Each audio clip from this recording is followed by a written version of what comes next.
ঘড়িতে ঠিক সকাল 8টা বাজতে যাচ্ছিল। সবকিছু প্রস্তুত, স্কুলের ঘন্টা, অফিসের পাঞ্চ মেশিন, ট্রেনের সিগন্যাল, লাইভ টিভির কাউন্টডাউন। কিন্তু 8টা বাজলো না। 8টার আগে ঠিক 1 সেকেন্ড সবকিছু থেমে গেল। না শব্দ, না নড়াচড়া, না আলো। 1 সেকেন্ড পর আবার সবকিছু স্বাভাবিক, যা যেমন ছিল সব তেমন ভাবে চলতে শুরু করলো। কেউ কিচ্ছু টের পেল না, প্রায় কেউ না, শুধু একজন, নিরুপম। সে বুঝলো, কারণ ওই 1 সেকেন্ডে সে চোখ পিটকায়নি। আর ওই 1 সেকেন্ডে সে দেখেছিল সব মানুষ স্থির, কিন্তু আকাশ নড়ছে, মেঘ নয়, আকাশটাই। নিরুপম কাউকে কিচ্ছু বলল না, কারণ বললে সবাই ঠাট্টা করতো তাকে নিয়ে। কিন্তু পরের দিন আবার একই ঘটনা ঘটলো। ঠিক 8টার আগে 1 সেকেন্ডের জন্য সবকিছু পজড।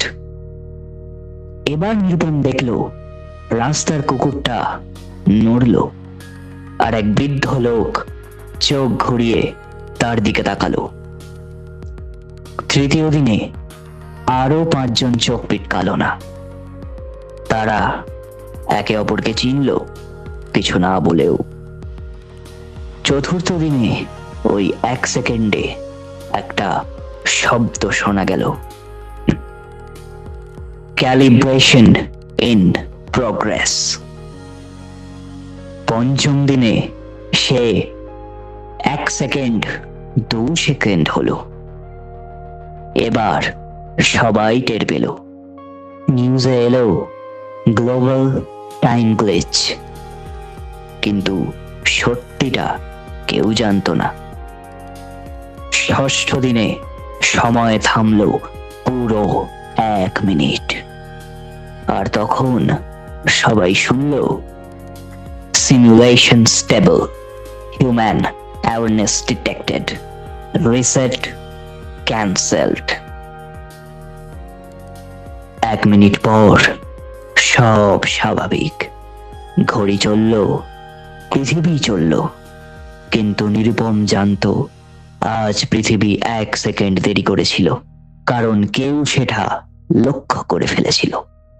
আর এখন কিছু একটা আমাদের লক্ষ্য করছে।